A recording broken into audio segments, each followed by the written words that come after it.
Inflamatória intestinal, que é um termo genérico, crônicas não contagiosas, levando o corpo a atacar o próprio organismo. Pessoas que costumam ter os sintomas mais jovens costumam ter sintomas mais graves. Olá, eu sou a Bruna, vizinha gaúcha do Instagram, e sejam bem-vindos ao meu canal. Gente, hoje eu vou falar sobre algo que vocês me pediram muito, sobre a minha doença, mas antes de falar do meu caso, eu vou explicar sobre a doença para vocês entenderem. Bom, eu tenho uma doença inflamatória intestinal, que é um termo genérico usado para descrever distúrbios que envolvem inflamações crônicas no trato digestivo. Há várias doenças inflamatórias intestinais, algumas crônicas e outras não. As doenças inflamatórias intestinais mais comuns são a retocolite ulcerativa e doença de Crohn, que são duas doenças crônicas não contagiosas do trato digestivo, e doenças autoimunes. Para conhecimento, uma doença autoimune é o mau funcionamento do sistema imunológico, levando o corpo a atacar o próprio organismo, e não se sabe ainda a causa dessa doença. Para a gente ter um pouco de conhecimento, a doença de Crohn é caracterizada pela inflamação de todo o trato digestivo, da boca até o ânus. Muitas vezes ela se espalha profundamente nos tecidos afetados. A doença de Crohn e a retocolite, elas têm semelhanças, mas elas têm também muitas diferenças. E agora eu vou explicar para vocês um pouco da retocolite. A retocolite é uma doença em que há inflamações e úlceras no intestino grosso, que geralmente ela ataca a superfície do intestino, a mucosa do intestino. Ao contrário da doença de Crohn, a retocolite ela normalmente não afeta a espessura mais profunda da parede intestinal e quase nunca afeta o intestino delgado. A doença ela costuma acometer o final do intestino grosso, podendo se estender parcialmente ou por todo o intestino grosso. Costuma surgir os sintomas entre os 15 e 30 anos, numa minoria entre os 50 e 70 anos. E as pessoas que costumam ter os sintomas mais jovens costumam ter sintomas mais graves. A doença também ela pode ser classificada de acordo com a intensidade, sendo de leve, moderada a grave. A causa da retocolite ela é desconhecida.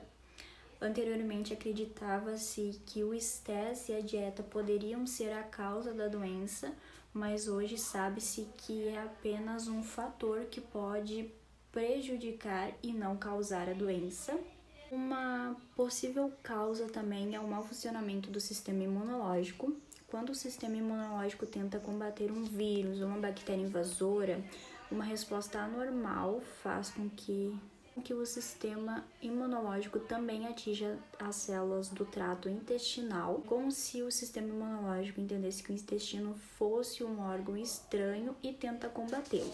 A hereditariedade também pode desenvolver um papel importante, uma vez que alguém na família tenha doença inflamatória intestinal, mas dificilmente quem tem retocolite tem alguém na família que tenha, mas pode acontecer assim como na doença de Crohn também.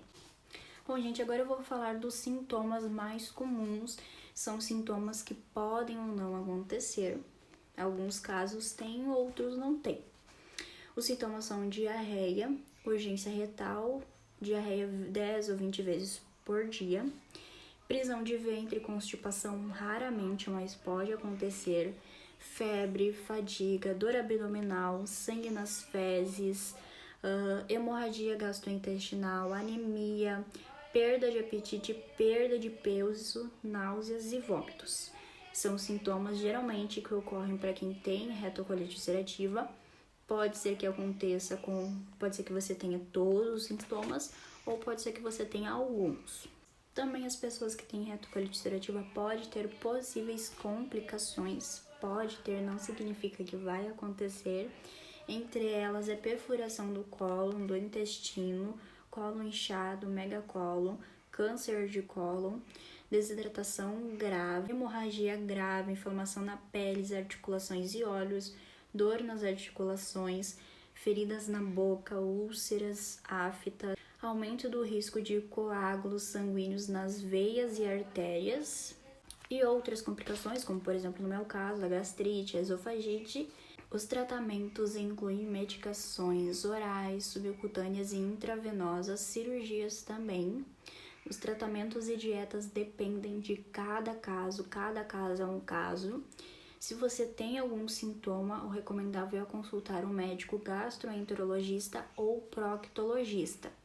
Somente os médicos vão dizer o melhor para você, o seu melhor tratamento. Você não deve se basear nos sintomas de outra pessoa. Sempre procure um médico. Bom, gente, nesse vídeo mesmo eu só quis explicar sobre a doença para vocês entenderem.